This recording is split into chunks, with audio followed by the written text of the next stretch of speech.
Nadwi Islamic wise channel کے پیارے ناظرین، السلام علیکم ورحمۃ اللہ وبرکاتہ۔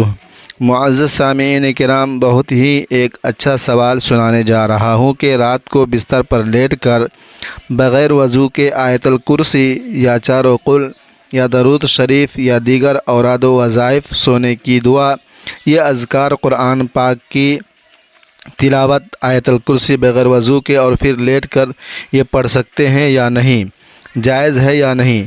تو لیکن یاد رکھیں، یہ دو سوال ہیں۔ ایک ہے کہ بستر پر لیٹ کر تسبیح قرآن پاک کی تلاوت یعنی آیت الکرسی قرآن کی آیت ہے، یا چاروں قل یا دیگر جو آیات ہیں، اوراد و وظائف ہیں، درود شریف ہے، یہ لیٹ کر پڑھنا جائز ہے یا نہیں؟ اور دوسرا سوال ہے کہ بغیر وضو کے یہ پڑھنا جائز ہے یا نہیں؟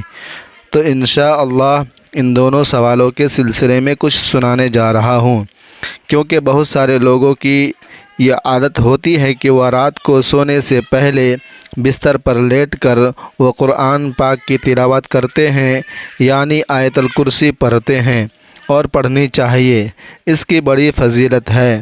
آپ احادیث کا بھی مطالعہ کریں تو آپ کا ایمان تازہ ہوگا، اور آپ کو بھی آپ کی کوشش ہوگی کہ ہم سونے سے پہلے ضرور آیت الکرسی کی تلاوت کیا کریں۔ آپ صلی اللہ علیہ وآلہ وسلم کی ایک حدیث کا مفہوم ہے، فرمایا کہ جو سونے سے قبل آیت الکرسی کی تلاوت کرے وہ اللہ کی حفاظت میں آ گیا، یعنی ایسے شخص کی شیطان سے حفاظت کی جاتی ہے۔ اور ایک اور حدیث پاک کا مفہوم ہے کہ اللہ تبارک و تعالی ایک فرشتہ مقرر کر دیتا ہے، جو بندہ بھی رات کو سونے سے قبل آیت الکرسی کی تلاوت کرتا ہے تو ساری رات وہ فرشتہ اس آیت الکرسی کی تلاوت کر کے سونے والے کی حفاظت کرتا ہے۔ تو ضرور آیت الکرسی کی تلاوت کرنی چاہیے سونے سے پہلے۔ لیکن بغیر وضو کے آیت الکرسی پڑھنا جائز ہے یا نہیں، اس کے حوالے سے میں انشاءاللہ ابھی آپ کو بتاتا ہوں۔ دیگر اوراد و وظائف کی تلاوت کرنا جائز ہے یا نہیں، انشاءاللہ میں آپ کے سامنے بیان کرتا ہوں، لیکن ضمناً میں ایک اور حدیث پاک آیت الکرسی کے حوالے سے آپ کے سامنے رکھوں۔ حضور علیہ الصلاۃ والسلام کی حدیث کا مفہوم ہے کہ جو فرض نمازوں کے بعد آیت الکرسی کی تلاوت کرتا ہے تو اس کے اور جنت کے درمیان صرف موت کا فاصلہ رہ جاتا ہے۔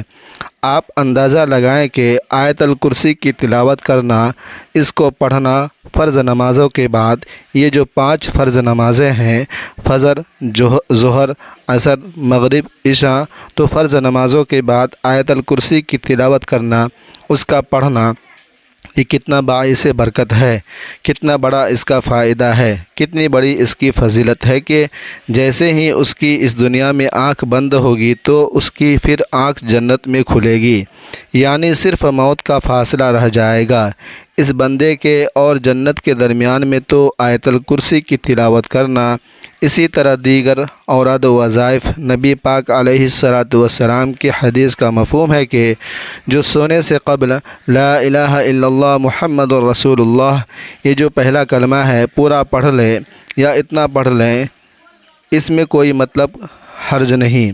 لا الہ الا اللہ پڑھ لیں، لا الہ الا اللہ محمد رسول اللہ صلی اللہ علیہ وآلہ وسلم، یہ کلمہ جو سونے سے پہلے قبل پڑھ لیتا ہے تو فرمایا جو رات کو سونے سے قبل لا الہ الا اللہ پڑھ لے اس پر جنت واجب ہو جاتی ہے۔ تو آپ اندازہ لگائیں کہ کتنا سا وقت لگے گا، اور لا الہ الا اللہ پڑھتے ہیں تو ضرور یہ پڑھا کریں سونے سے قبل۔ اب اسی طرح دیگر جو سونے سے قبل کی دعا ہے وہ پڑھ لیا کریں، اور درود پاک پڑھ لیا کریں، تسبیح فاطمہ پڑھ لیا کریں، آیت الکرسی پڑھ لیا کریں، اور بالخصوص جو چاروں قل ہیں اگر وہ چاروں یاد ہیں وہ بھی پڑھ لیا کریں۔ ورنہ حدیث پاک کا مفہوم ہے کہ نبی کریم علیہ الصلاۃ والسلام کی سنت مبارکہ ہے کہ آپ جب بھی بستر پر تشریف لے جاتے تو قرآن پاک کی جو آخری 2 صورتیں ہیں، یعنی سورۃ الفلق اور سورۃ الناس، یہ ہاتھ پر دم کر لیتے، یعنی پڑھ کر کے پھر اپنے ہاتھوں پر پھونکتے، اور پھر وہ جہاں تک ممکن ہو سکے اپنے جسم انور پر وہ پھیر لیا کرتے تھے، تو اس کی بڑی برکات ہے، بڑی فضیلت ہے۔ بندہ شیطانی وسوسوں سے محفوظ رہتا ہے اور دیگر پریشانیوں سے محفوظ رہتا ہے، شیطانی خوابوں سے محفوظ رہتا ہے۔ دعا کے اہتمام کیا کرے اور آیت الکرسی کے اہتمام کیا کرے؟ تو اب سوال جو ہے کہ کیا یہ لیٹ کر اور بغیر وضو کے پڑھ سکتے ہیں یا نہیں؟ تو سب سے پہلے تو یاد رکھیں کہ وضو کرنا سونے سے قبل اس کی بڑی فضیلت ہے، اس کی بڑی برکات ہے۔ نبی کریم علیہ السلام کے ایک حدیث کا مفہوم ہے، فرمایا جو وضو کر کے سویا، یعنی جو شخص وضو کر کے سونے کا اہتمام کرتا ہے، گویا وہ اس حالت میں سویا کہ وہ نماز کی حالت میں ہے اور اس کی روح عرش کے نیچے سے نیچے ہے۔ اور فرمایا جو شخص وضو کر کے سویا اللہ کا ذکر کر رہا ہے، یعنی وہ اس طرح ہے تو وضو کا اہتمام تو کرنا چاہیے۔ اور ایک حدیث پاک میں فرمایا کہ جو شخص وضو کر کے سویا تو اللہ تعالیٰ ایک فرشتے کی ڈیوٹی مقرر کرتا ہے، اور وہ فرشتہ کیا کرتا ہے؟ وہ ساری رات یہ جو وضو کر کے سونے والا ہے اس کے لیے مغفرت کی دعا کرتا ہے، اللہ اس کی بخشش فرمائے، آمین۔ سارے رات وہ یہ دعا کرتا ہے، اور اس کی وجہ کیا ہے کہ کیونکہ یہ بندہ وضو کر کے سویا ہے۔ لیکن کوئی بغیر وضو کے آیت الکرسی پڑھے، بستر پر لیٹ کر یا دیگر اذکار کرتا ہے، درود شریف پڑھتا ہے، چاروں قل پڑھتا ہے، تو یہ جائز ہے یا نہیں؟ اور پھر لیٹ کر پڑھنا، یعنی ٹانگیں پھیلا کر بستر پر لیٹ کر پڑھنا جائز ہے، درست ہے یا نہیں؟ تو اس حوالے سے یاد رکھیں، افضل اور بہتر یہ ہے کہ آپ اٹھ کر بیٹھ کر قبلہ رخ ہو کر آپ وہ تلاوت قرآن پاک کریں یا درود شریف پڑھیں، استغفار کریں، لا الہ الا اللہ پڑھیں، و چاروں قل پڑھیں، سورۃ الفلق، سورۃ الناس پڑھیں، دیگر اذکار کریں، ٹھیک ہے نہ؟ افضل اور بہتر یہ ہے کہ اٹھ کر بیٹھ کر قبلہ رخ ہو کر پڑھیں، اور اگر کوئی لیٹے یہ اذکار کرتا ہے، چاروں قل پڑھتا ہے، دیگر اذکار وغیرہ کرتا ہے، تو اس میں بھی کوئی حرج نہیں ہے، وہ کر سکتا ہے۔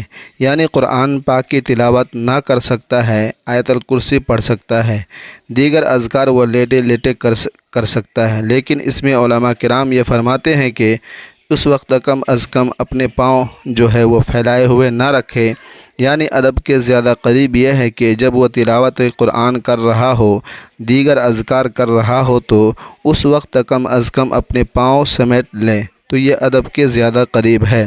اگر کوئی پھیلائے ہوئے بھی پڑھ لے تو وہ گناہ گار نہیں ہوگا، لیکن افضل اور بہتر یہ ہے کہ اس وقت جو ہے وہ اپنے پاؤں کو سمیٹ لے۔ آئیے، امید ہے کہ آپ سمجھ چکے ہوں گے۔ دوسرا سوال ہے کہ بغیر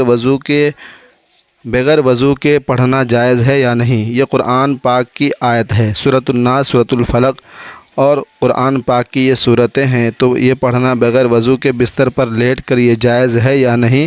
تو یاد رکھیں، اس حوالے سے ایک چیز کو سمجھ لیں، قرآن پاک کو بغیر وضو کے پڑھنا جائز ہے، قرآن پاک کو بغیر وضو کے چھونا جائز نہیں ہے۔ قرآن کا حکم ہے کہ ناپاکی کی حالت میں قرآن کو چھونا جائز نہیں، پڑھنا جائز ہے۔ یعنی آپ کو کوئی آیت الکرسی زبانی یاد ہے تو آپ پڑھیں، اس میں کوئی حرج نہیں ہے۔ آپ کو سورۃ الناس، سورۃ الفلق یاد ہے زبانی، آپ پڑھیں، آپ دیگر اوراد و وظائف کریں، لیکن افضل اور بہتر اس میں بھی یہی ہے کہ آپ باوضو ہو کر آپ پڑھیں۔ لیکن اگر کوئی بغیر وضو کے ان کو پڑھتا ہے تو اس میں کوئی حرج نہیں ہے۔ اللہ تبارک و تعالی ہمیں عمل کرنے کی توفیق عطا فرمائے، اور اللہ تبارک و تعالی ہم تمام لوگوں کو حفظ و امان میں رکھے۔